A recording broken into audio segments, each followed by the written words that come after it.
ओम शांति। 5 मई 2024 के ईश्वरीय महावाक्य।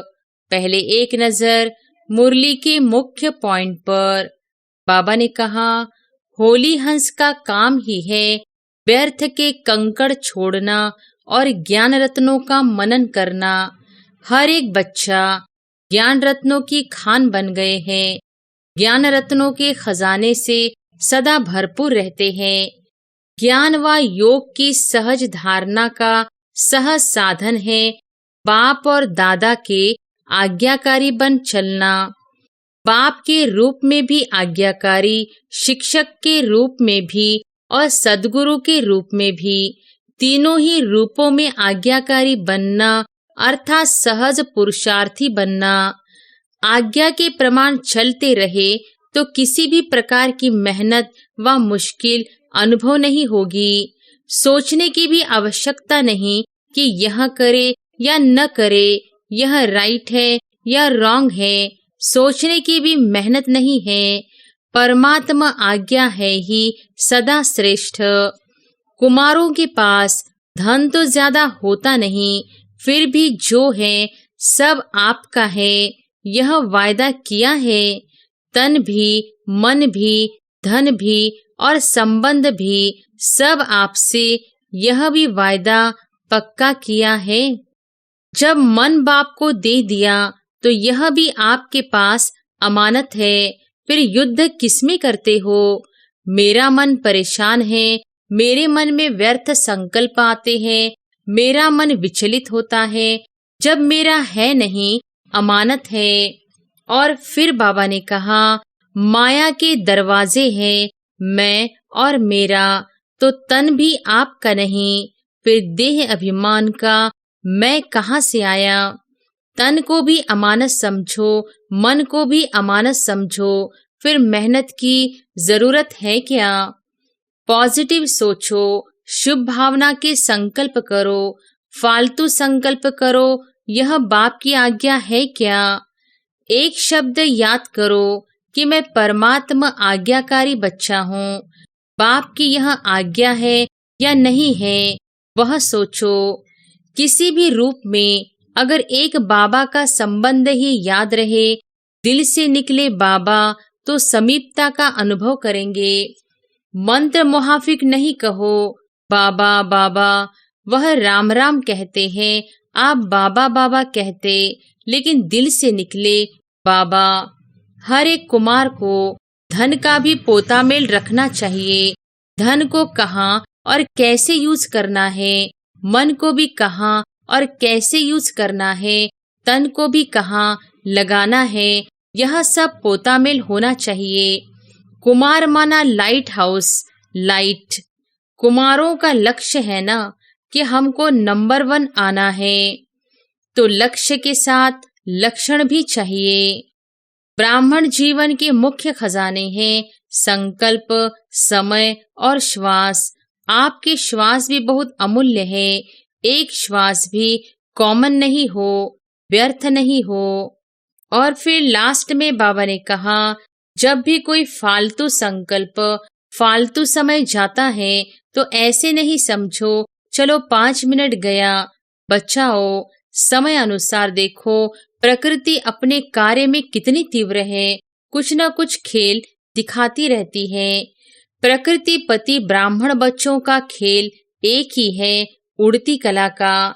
पहले तो मन में शांति चाहिए, सामना करने की शक्ति चाहिए, तो स्थूल के साथ सूक्ष्म सहयोग ब्राह्मण ही दे सकते हैं और कोई नहीं दे सकता है। स्टॉक जमा करो, जितना स्टॉक अपने पास होगा उतना ही दाता बन सकेंगे। अपने पास स्टॉक जमा करो, शुभ भावना, श्रेष्ठ कामना का भंडार सदा भरपूर हो। दूसरा जो विशेष शक्तियां हैं, वह शक्तियां जिस समय जिसको जो चाहिए वह दे सको। मनमत परमत उड़ने नहीं देगी। मनमत परमत बोझ वाली है और बोझ उड़ने नहीं देगा। श्रीमत डबल लाइट बनाती है। श्रीमत पर चलना अर्थात सहज बाप समान बनना। विघ्नों की हिम्मत नहीं हो जो कोई कुमार का सामना करे, तब कहेंगे विघ्न विनाशक। और अब सुनते हैं महावाक्यों को विस्तार से। अव्यक्त बाप दादा के मधुर महावाक्य, मुरली का सार। बाप समान बनने का सहज पुरुषार्थ, आज्ञाकारी बनो। आज बाप दादा अपने होली हंस मंडली को देख रहे हैं। हर एक बच्चा होली हंस है। सदा मन में ज्ञान रत्नों का मनन करते रहते हैं।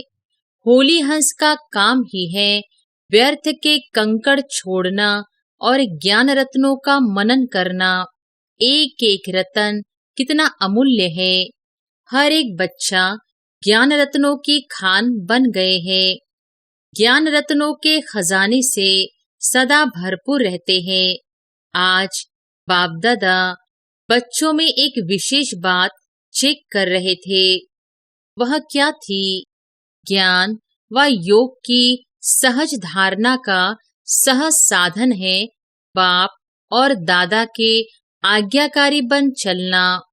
बाप के रूप में भी आज्ञाकारी, शिक्षक के रूप में भी और सद्गुरु के रूप में भी, तीनों ही रूपों में आज्ञाकारी बनना अर्थात सहज पुरुषार्थी बनना। क्योंकि तीनों ही रूपों से बच्चों को आज्ञा मिली है। अमृत वेले से लेकर रात तक हर समय हर कर्तव्य की आज्ञा मिली हुई है। आज्ञा के प्रमाण चलते रहे तो किसी भी प्रकार की मेहनत व मुश्किल अनुभव नहीं होगी। हर समय के मनसा, संकल्प, वाणी और कर्म तीनों ही प्रकार की आज्ञा स्पष्ट मिली हुई है। सोचने की भी आवश्यकता नहीं कि यह करे या न करे, यह राइट है या रॉन्ग है। सोचने की भी मेहनत नहीं है। परमात्मा आज्ञा है ही सदा श्रेष्ठ। तो सभी कुमार जो भी आए हो, बहुत अच्छा संगठन है। तो हर एक ने बाप का बनते ही बाप से वायदे किए हैं। जब बाप के बने हैं तो सबसे पहले कौन सा वायदा किया? बाबा तन मन धन जो भी है, कुमारों के पास धन तो ज्यादा होता नहीं, फिर भी जो है सब आपका है, यह वायदा किया है। तन भी, मन भी, धन भी और संबंध भी सब आपसे, यह भी वायदा पक्का किया है। जब तन मन धन संबंध सब आपका है तो मेरा क्या रहा? फिर कुछ मेरापन है? होता ही क्या है?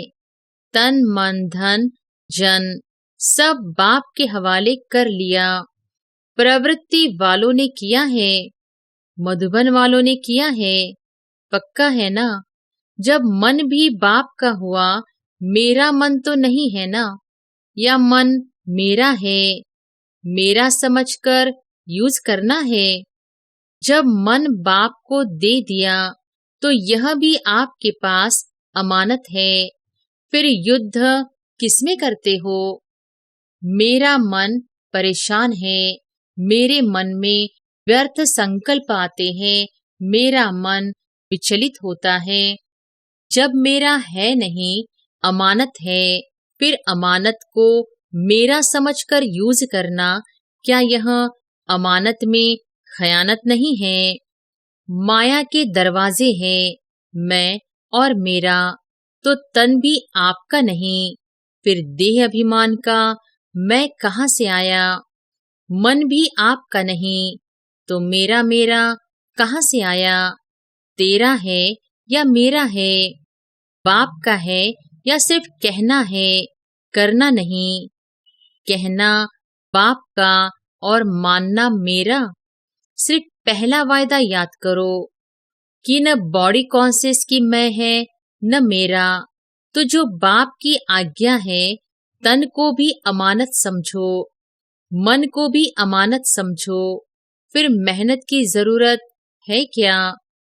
कोई भी कमजोरी आती है तो इन दो शब्दों से आती है, मैं और मेरा। तो न आपका तन है, न बॉडी कॉन्शियस का मैं। मन में जो भी संकल्प चलते हैं, अगर आज्ञाकारी हो तो बाप की आज्ञा क्या है? पॉजिटिव सोचो, शुभ भावना के संकल्प करो, फालतू संकल्प करो। यह बाप की आज्ञा है क्या? नहीं।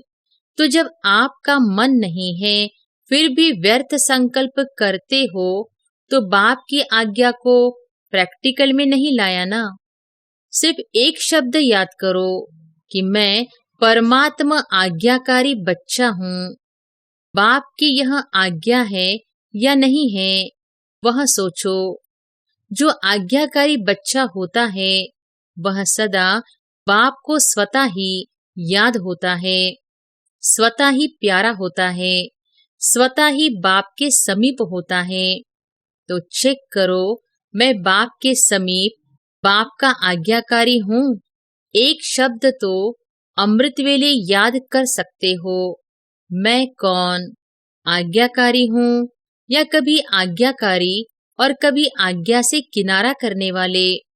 बाप दादा सदा कहते हैं कि किसी भी रूप में अगर एक बाबा का संबंध ही याद रहे, दिल से निकले बाबा, तो समीपता का अनुभव करेंगे।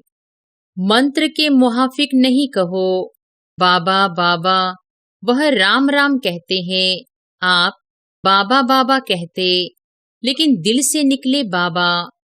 हर कर्म करने के पहले चेक करो कि मन के लिए, तन के लिए या धन के लिए बाबा की आज्ञा क्या है।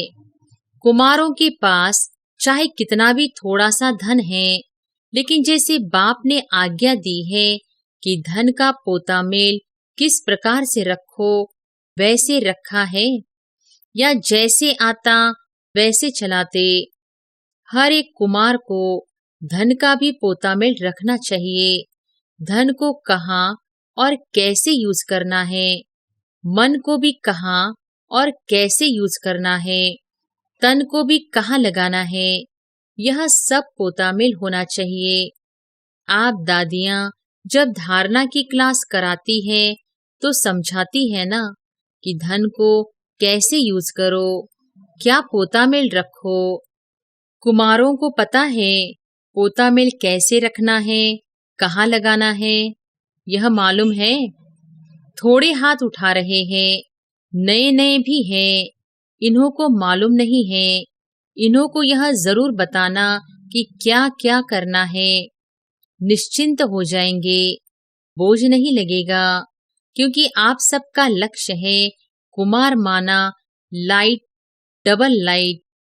कुमारों का लक्ष्य है ना कि हमको नंबर 1 आना है, तो लक्ष्य के साथ लक्षण भी चाहिए। लक्ष्य बहुत ऊंचा हो और लक्षण नहीं हो तो लक्ष्य तक पहुंचना मुश्किल है। इसलिए जो बाप की आज्ञा है उसको सदा बुद्धि में रख, फिर कार्य में आओ। बाप दादा ने पहले भी समझाया है कि ब्राह्मण जीवन के मुख्य खजाने हैं संकल्प, समय और श्वास। आपके श्वास भी बहुत अमूल्य है। एक श्वास भी कॉमन नहीं हो, व्यर्थ नहीं हो। भक्ति में कहते हैं श्वासोश्वास अपने इष्ट को याद करो। श्वास भी व्यर्थ नहीं जाए। ज्ञान का खजाना, शक्तियों का खजाना यह तो है ही, लेकिन मुख्य यह तीनों खजाने संकल्प, समय और श्वास आज्ञा प्रमाण सफल होते हैं, व्यर्थ तो नहीं जाते। क्योंकि व्यर्थ जाने से जमा नहीं होता, और जमा का खाता इस संगम पर ही जमा करना है। चाहे सतयुग त्रेता में श्रेष्ठ पद प्राप्त करना है, चाहे द्वापर कलयुग में पूज्य पद पाना है, लेकिन दोनों का जमा इस संगम पर ही करना है। इस हिसाब से सोचो कि संगम समय की जीवन के छोटे से जन्म के संकल्प, समय, श्वास कितने अमूल्य है। इसमें अलबेले नहीं बनना। जैसा आया वैसे दिन बीत गया। दिन बीता नहीं, लेकिन एक दिन में बहुत बहुत गंवाया। जब भी कोई फालतू संकल्प, फालतू समय जाता है तो ऐसे नहीं समझो, चलो 5 मिनट गया, बचाओ। समय अनुसार देखो, प्रकृति अपने कार्य में कितनी तीव्र है। कुछ ना कुछ खेल दिखाती रहती है, कहाँ न कहाँ खेल दिखाती रहती है। लेकिन प्रकृति पति ब्राह्मण बच्चों का खेल एक ही है, उड़ती कला का। तो प्रकृति तो खेल दिखाती, लेकिन ब्राह्मण अपने उड़ती कला का खेल दिखा रहे हो। कोई बच्चे ने बाप दादा को उड़ीसा के समुद्री तूफान की रिजल्ट लिख कर दी, यह हुआ, यह हुआ, तो वह प्रकृति का खेल तो देख लिया। लेकिन बाप दादा पूछते हैं कि आप लोगों ने सिर्फ प्रकृति का खेल देखा या अपने उड़ती कला के खेल में बिजी रहे, या सिर्फ समाचार सुनते रहे। समाचार तो सब सुनना भी पड़ता है, परंतु जितना समाचार सुनने में इंटरेस्ट रहता है, उतना अपनी उड़ती कला की बाजी में रहने का इंटरेस्ट रहा। कई बच्चे गुप्त योगी भी हैं। ऐसे गुप्त योगी बच्चों को बाप दादा की मदद भी बहुत मिली है, और ऐसे बच्चे स्वयं भी अचल साक्षी रहे और वायुमंडल में भी समय पर सहयोग दिया। जैसे स्थूल सहयोग देने वाले, चाहे गवर्नमेंट, चाहे आसपास के लोग सहयोग देने के लिए तैयार हो जाते हैं, ऐसे ब्राह्मण आत्माओं ने भी अपना सहयोग, शक्ति, शांति देने का, सुख देने का जो ईश्वरीय श्रेष्ठ कार्य है वह किया। जैसे वह गवर्नमेंट ने यह किया, फलाने देश ने यह किया, फॉरेन की अनाउंसमेंट करने लग जाते हैं, तो बाप दादा पूछते हैं, आप ब्राह्मणों ने भी अपना यह कार्य किया? आपको भी अलर्ट होना चाहिए। स्थूल सहयोग देना यह भी आवश्यक होता है, इसमें बाप दादा मना नहीं करते। लेकिन जो ब्राह्मण आत्माओं का विशेष कार्य है, जो और कोई सहयोग नहीं दे सकता, ऐसा सहयोग अलर्ट होके आपने दिया, देना है ना? या सिर्फ उन्हों को वस्त्र चाहिए, अनाज चाहिए? लेकिन पहले तो मन में शांति चाहिए, सामना करने की शक्ति चाहिए। तो स्थूल के साथ सूक्ष्म सहयोग ब्राह्मण ही दे सकते हैं, और कोई नहीं दे सकता है। तो यह कुछ भी नहीं है, यह तो रिहर्सल है। रियल तो आने वाला है, उसकी रिहर्सल आपको भी बाप या समय करा रहा है। तो जो शक्तियां, जो खजाने आपके पास हैं, उसको समय पर यूज करना आता है। कुमार क्या करेंगे? शक्तियां जमा है, शांति जमा है, यूज करना आता है। हाथ तो बहुत अच्छा उठाते हैं, अभी प्रैक्टिकल में दिखाना। साक्षी होकर देखना भी है, सुनना भी है, और सहयोग देना भी है। आखिरी रियल जब पाठ बजेगा, उसमें साक्षी और निर्भय होकर देखेंगे भी और पाठ भी बजावे। कौन सा पाठ? दाता के बच्चे दाता बन, जो आत्माओं को चाहिए वह देते रहे। तो मास्टर दाता है ना। स्टॉक जमा करो, जितना स्टॉक अपने पास होगा उतना ही दाता बन सकेंगे। अंत तक अपने लिए ही जमा करते रहेंगे तो दाता नहीं बन सकेंगे। अनेक जन्म जो श्रेष्ठ पद पाना है वह प्राप्त नहीं कर सकते हैं। इसलिए एक बात तो अपने पास स्टॉक जमा करो। शुभ भावना, श्रेष्ठ कामना का भंडार सदा भरपूर हो। दूसरा, जो विशेष शक्तियां हैं, वह शक्तियां जिस समय जिसको जो चाहिए वह दे सको। अभी समय अनुसार सिर्फ अपने पुरुषार्थ में संकल्प और समय दो, साथ साथ दाता बन विश्व को भी सहयोग दो। अपना पुरुषार्थ तो सुनाया, अमृत वेले ही यह सोचो कि मैं आज्ञाकारी बच्चा हूँ। हर कर्म के लिए आज्ञा मिली हुई है, उठने की, सोने की, खाने की, कर्मयोगी बनने की। हर कर्म की आज्ञा मिली हुई है। आज्ञाकारी बनना यह बाप समान बनना है। बस श्रीमत पर चलना, न मनमत न परमत, एडिशन नहीं हो। कभी मनमत पर कभी परमत पर चलेंगे तो मेहनत करनी पड़ेगी, सहज नहीं होगा, क्योंकि मनमत परमत उड़ने नहीं देगी। मनमत परमत बोझ वाली है और बोझ उड़ने नहीं देगा। श्रीमत डबल लाइट बनाती है। श्रीमत पर चलना अर्थात सहज बाप समान बनना।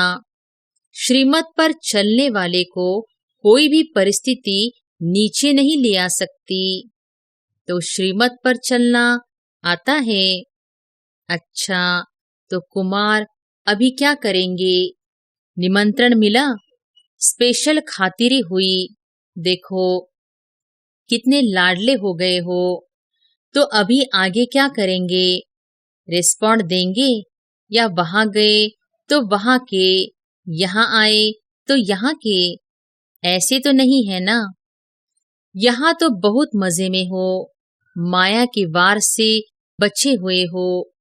ऐसा कोई है जिसको यहाँ मधुबन में भी माया आई हो? ऐसा कोई है जिसको मधुबन में भी मेहनत करनी पड़ी हो? सेफ हो, अच्छा है। बाप दादा भी खुश होते हैं। समय आएगा जब यूथ ग्रुप पर गवर्नमेंट का भी अटेंशन जाएगा, लेकिन तब जाएगा जब आप विघ्न विनाशक बन जाओ। विघ्न विनाशक किसका नाम है? आप लोगों का है ना। विघ्नों की हिम्मत नहीं हो जो कोई कुमार का सामना करे, तब कहेंगे विघ्न विनाशक। विघ्न की हार भले हो लेकिन वार नहीं करे। विघ्न विनाशक बनने की हिम्मत है?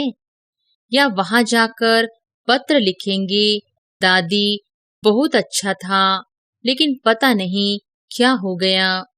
ऐसे तो नहीं लिखेंगे। यही खुशखबरी लिखो, ओके वेरी गुड, विघ्न विनाशक हूँ। बस एक अक्षर लिखो, ज्यादा लंबा पत्र नहीं। ओके, अच्छा। मधुबन की भी विशेषता बाप दादा के पास पहुंच गई है। मधुबन वालों ने अपने चार्ट भेजे हैं, बाप दादा के पास पहुंचे हैं। बाप दादा सभी बच्चों को आज्ञा मानने वाले आज्ञाकारी बच्चों की नजर से देखते हैं। विशेष कार्य मिला और एवर रेडी बन किया है, इसकी विशेष मुबारक दे रहे हैं। अच्छा, हर एक ने अपना स्पष्ट लिखा है। दादी से आप भी रिजल्ट देखकर क्लास कराना। अपनी अवस्था का चार्ट अच्छा लिखा है। बाप दादा तो मुबारक दे ही रहे हैं। सच्चे दिल पर सच्चा साहेब राजी होता है। अच्छा, चारों ओर के बाप दादा के आज्ञाकारी बच्चों को, सदा विघ्न विनाशक बच्चों को, सदा श्रीमत पर सहज चलने वाले, मेहनत से मुक्त रहने वाले, सदा मौज में उड़ने और उड़ाने वाले, सर्व खजानों के भंडार से भरपूर रहने वाले, ऐसे बाप के समीप और समान रहने वाले बच्चों को बहुत बहुत याद प्यार और नमस्ते। कुमारों को भी विशेष अथक और एवर रेडी सदा उड़ती कला में उड़ने वालों को बाप दादा का विशेष याद प्यार। बाप दादा ने डायमंड हॉल में बैठे हुए सभी भाई बहनों को दृष्टि देने के लिए हॉल का चक्र लगाया। बाप दादा का हर एक बच्चे से बहुत बहुत बहुत प्यार है। ऐसे नहीं समझे कि हमारे से बाप दादा का प्यार कम है। आप चाहे भूल भी जाओ, लेकिन बाप निरंतर हर बच्चे की माला जपते रहते हैं, क्योंकि बाप दादा को हर बच्चे की विशेषता सदा सामने रहती है। कोई भी बच्चा विशेष न हो, यह नहीं है। हर बच्चा विशेष है। बाप कभी एक बच्चे को भी भूलता नहीं है। तो सभी अपने को विशेष आत्मा है और विशेष कार्य के लिए निमित्त है, ऐसे समझ के आगे बढ़ते चलो। अच्छा वरदान है, सदा रूहानी स्थिति में रहे। दूसरों की भी रूह को देखने वाले रूहानी रूहे गुलाब भव। सदा रूहानी स्थिति में रहे। दूसरों की भी रूह को देखने वाले रूहानी रूहे गुलाब भव। रूहे गुलाब अर्थात जिसमें सदा रूहानी खुशबू हो। रूहानी खुशबू वाले जहाँ भी देखेंगे, जिसको भी देखेंगे, तो रूह को देखेंगे, शरीर को नहीं। तो स्वयं भी सदा रूहानी स्थिति में रहो और दूसरों की भी रूह को देखो। जैसे बाप ऊंचे से ऊंचा है, ऐसे उसका बगीचा भी ऊंचे से ऊंचा है। जिस बगीचे का विशेष श्रृंगार रूहे गुलाब आप बच्चे हो। आपकी रूहानी खुशबू अनेक आत्माओं का कल्याण करने वाली है। स्लोगन है, मर्यादा तोड़कर किसी को सुख दिया तो वह भी दुख के खाते में जमा हो जाएगा। अच्छा, ओम शांति।